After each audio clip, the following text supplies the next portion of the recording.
Hello दोस्तों, तो आज का हमारा टॉपिक है difference between mass and weight. देखो ये बहुत ही बेसिक टॉपिक है और ये शायद हमें 9th या 10th में क्लियर हो जाना चाहिए। और हमेशा हमें एक टॉपिक की तरह, ताकि उसमें जो 2 नंबर 5 नंबर आने हैं बस वही याद कराया जाए, इससे ज़्यादा कुछ नहीं। तो वो एक लाइन बीच में लगा के इधर ये है मास है इधर वेट है, वो याद करा देते हैं बस। तो मेरे भाई, मास और वेट में डिफरेंस बड़ा ही मेन है, ठीक है, और बड़ा ही सिंपल है। देखिए, हमारे इसको समझने के लिए आपको ग्रेविटी को थोड़ा अलग तरीके से समझना होगा, अगर आप मास और वेट में सही डिफरेंस पता करना चाहते हैं तो हमारे पास सबसे पहला क्वेश्चन ये आता है कि अगर ये अर्थ है, मान लेते हैं, चलो ये अर्थ है, तो इसके हम कहां पे रहते हैं, ये क्वेश्चन सबसे बड़ा मेन है। तो मैं बच्चों को जब भी पूछता हूं ना, तो आपसे भी एक सवाल यही है कि अर्थ के हम कहाँ रह रहे हैं। तो कई बच्चों का पता नहीं अजीब चीज से जवाब देते हैं, ये जी इसके अंदर रहते हैं, धरती के अंदर रहते हैं, कोई कुछ कहता है। कुछ बच्चे ऐसे कहते हैं कि सर हम यहाँ पे धरती के सरफेस पे रह रहे हैं, बड़ी अच्छी बात, ऐसे बना देते हैं, ठीक है। और हमें भी यही सिखाया जाता है, और हमें ये सिखाया जाता है ग्रेविटी के बारे में कि यहाँ पे जी न्यूटन बैठा था और यहाँ पे पेड़ था, तो पेड़ के ऊपर से जो सेब है वो गिरा, उसके हेड पे उगा के गिरा, उसको लगा हाँ यार ये तो ग्रेविटी है, ठीक है, तो उसको कुछ लगा अलग का। एक्चुअली मेरे भाई दिक्कत ये है कि जब भी ऐसी फिगर बनेगी तो आपको ग्रेविटी नहीं समझाने वाली, मास और वेट में डिफरेंस नहीं समझाने वाला। आपने क्या करना है, थोड़ा सा अलग करना है। हम मेरे भाई यहाँ पे नहीं रहते, हम ऊपर वाले एरिया पे नहीं रहते, यहाँ पे बहुत ज्यादा बर्फ है तो बहुत कम यहाँ पे है ही नहीं लोग, ठीक है। तो हम कहाँ रह रहे हैं, हम रह रहे हैं यहाँ पे, और रह रहे हैं कुछ इस तरह से चिपक के। जब तक आपको ये एहसास नहीं आता कि हम चिपक के रह रहे हैं इसके साथ, तब तक आप सही तरीके से समझ नहीं सकते हैं ग्रेविटी को। देखो, आप ऐसे धरती के ऊपर खड़े हो तो आपको, हमें लगता है सबको, हमें भी है ना, जंप ऐसे करना हो नीचे आना बड़ा ऐसे लगता है यार ये इसमें क्या बड़ी बात है, कुछ बड़ी बात नहीं। लेकिन जब आप ऐसे देखते हो कि ऐसे जंप करके वापस आ रहे हो, तब आपका दिमाग हिल जाता है कि यार अच्छा ऐसा होता है सच में। तो हम छिपकली को देख के हैरान होते हैं, जो उसको हम सब उसको देख के हैरान होते हैं, वो दीवार पे चढ़ रही है। और अगर आप कहीं धरती से बाहर किसी जगह पे आप खड़े हो, ठीक है, मून पे आप जाके खड़े होगे और आप धरती वासियों को देखोगे तो वो ऐसे चिपक के चल रहे हैं, तब आपको यार ये सही है। छिपकली बड़ी बात नहीं है, हम बड़ी बात है। हम ऐसे लगातार ऐसे चलते हैं, सारा दिन ऐसे चलते हैं और चिपक के साथ चलते हैं। और ये ठीक है, न्यूजीलैंड ऑस्ट्रेलिया वाले वो उल्टा ही चलते हैं, इस तरह से उल्टा चिपक के चल रहे होते हैं। हर चीज ग्रेविटी ने अपने साथ खींच के रखी हुई है, धरती ने ग्रेविटी के कारण खींच के रखी हुई है। अब देखो होता क्या है कि जब न्यूटन ने ऐसे देखेगा ना, न्यूटन कि मेरे ऊपर सेब गिरा, इधर आके गिरा, तब उसको एहसास होता है कुछ तो है जो खींच रहा है इधर, ठीक है। पेड़ ने अच्छा भला पकड़ रखा था इसको, ठीक है, ऐसे था तो पेड़ ने पकड़ रखा था इसको अच्छा भला, इसको किसने खींच लिया इधर इस साइड। तो ये कुछ इस तरह से, जो है ना रबड़ वाली बॉल होती है उसके साथ धागा बांधा होता है, तो ऐसे करते हैं, ठीक है, और वापस आ जाती है, ठीक है, वो बॉल की तरह।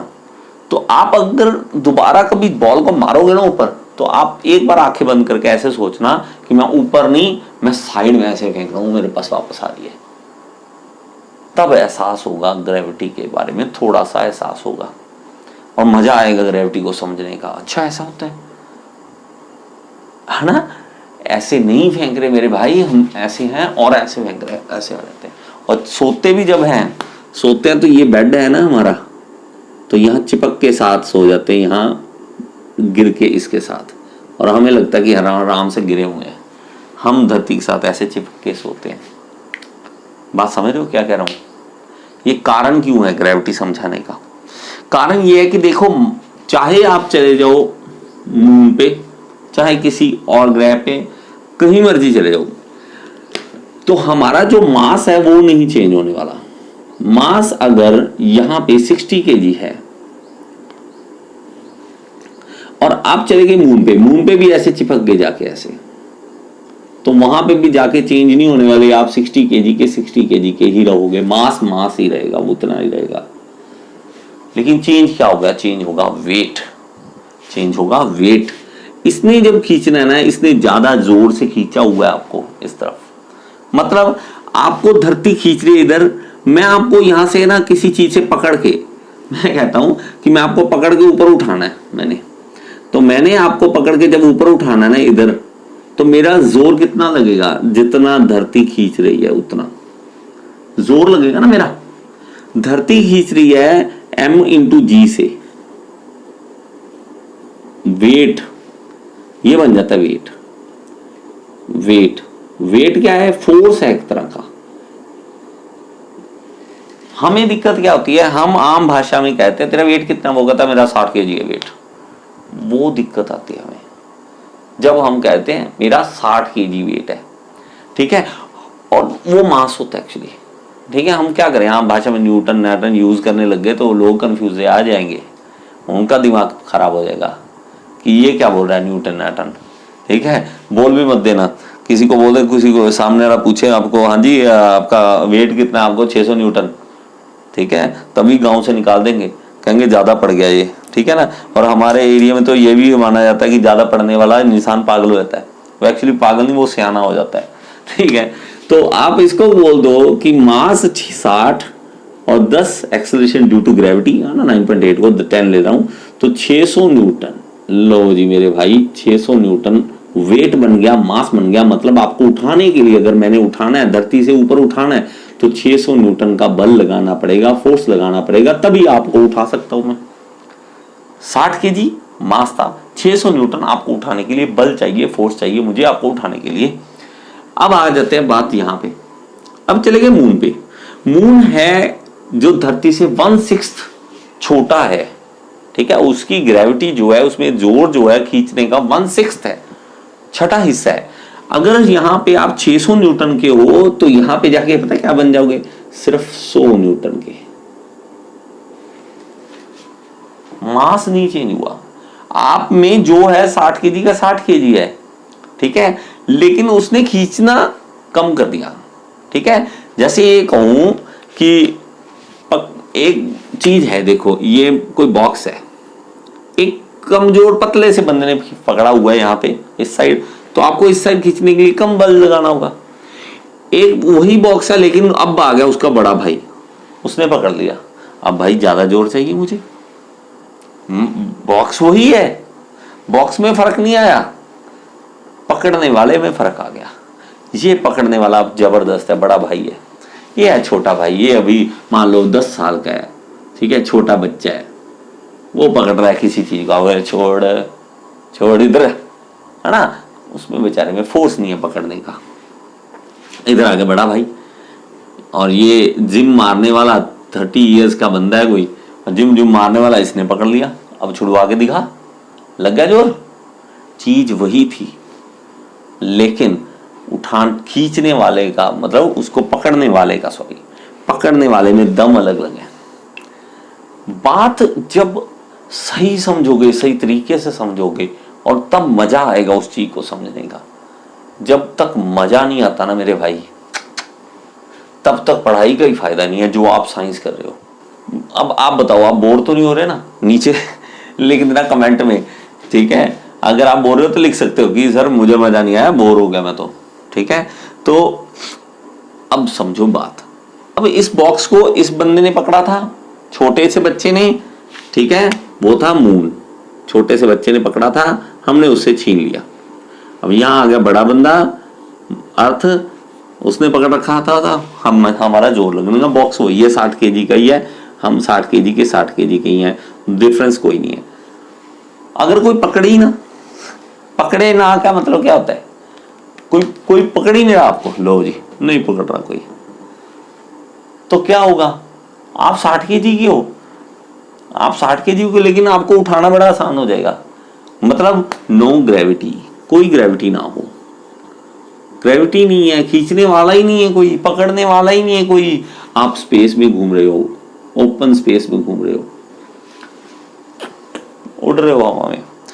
ठीक है, स्पेस में उड़ रहे हो, ऐसे उठाए जा सकते हो आप, ऐसे पकड़ के ना, किसी भी कॉलर से पकड़ लिया, ऐसे कॉलर से पकड़ के चलो इधर चलो। 60 kg हो, 100 kg हो, 200 kg हो, जितना मर्जी हो, कोई बात नहीं, ठीक है। 200 kg आप ऐसे पकड़ के उठा सकते हो। क्यों? क्योंकि आप में क्या नहीं है, आप में वेट नहीं है, वेट आपका जीरो हो गया। क्यों? मास इंटू ग्रेविटी, अब gravity zero, mass into zero, zero something zero, तो वेट क्या हो गया? जीरो। वेट आपका जीरो हो गया मेरे भाई, आप वेटलेस हो गए हो, वेटलेस हो चुके हो। तो इस तरह से आप समझ सकते हो। तो मास क्या है?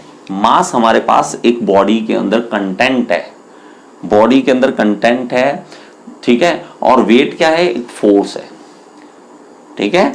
और मास क्या है? हम वही लाइन अप, आप वो लाइन वाला है ना जो डिफरेंस याद करना है, वो खुद खुद आप बना सकते हो। इस साइड क्या लिखो? मास में वो एक स्केलर क्वांटिटी है, वेट क्या है? एक वेक्टर क्वांटिटी है, हमारे पास फोर्स है, ठीक है ना। तो आप इन चीजों को समझो। मास m से लिखते हैं, वेट mg से लिखते हैं, मास को किलोग्राम में देखते हैं, वेट को न्यूटन में देखते हैं। न्यूटन में क्यों देखते हैं? ठीक है, तो वेट mg होता है ना, mg मतलब a होता है ना एक्सेलरेशन, फोर्स क्या होता है? ma होता है ना, एक ही बात है, दोनों सेम है, बस यहाँ g की वैल्यू फिक्स है, या a की वैल्यू कोई भी हो सकती है। तो ये न्यूटन में आता है। तो आपको वेट कोई पूछता है तो हमारे दिक्कत यही आएगी, अनपढ़ता यह है कि कोई भी नहीं कहेगा तेरा वेट कितना है, हाँ जी 600 न्यूटन। जब ऐसे बातें होने लग जाएंगी साइंस की, तब हमारा देश सफल होना शुरू होगा, ठीक है। तो मास और वेट में ये डिफरेंस है। मैंने अपना कोशिश किया है कि आपको समझा सकूं, ठीक है। और जबरदस्त एक ही है मेरे भाई, इस चीज को समझना। जिस दिन ये फीलिंग आती है कि हम चिपक के साथ चल रहे हैं, इसे धरती के साथ चिपक के चल रहे हैं, उस दिन बड़ा मजा आता है जीने का, ठीक है। उसके बाद ये ना, और थोड़ा सा ये कह लो कि हम मोमा ऐसे भी दूर हो जाते हैं, हमें चीजें समझ आने लग जाती कि साइंस किस तरह से चल रही है, और हम एक बड़ी सी धरती पे छोटे से कीड़े मकोड़े की तरह चिपक के ऐसे साथ चल रहे हैं, ठीक है। और जब करते हैं इस तरह से, वापस आ जाते हैं, बॉल फेंकते इधर तो वापस आ जाती है, ठीक है। और उस चीज को समझ के फिर मजा आता है जिंदगी जीने का, ठीक है। अगर आपको समझ आया तो लाइक का बटन जरूर दबाएं और कमेंट में जरूर बताएं और मुझे कि ये चीज मुझे समझ आई है और मजा आया है, ठीक है। Thank you so much.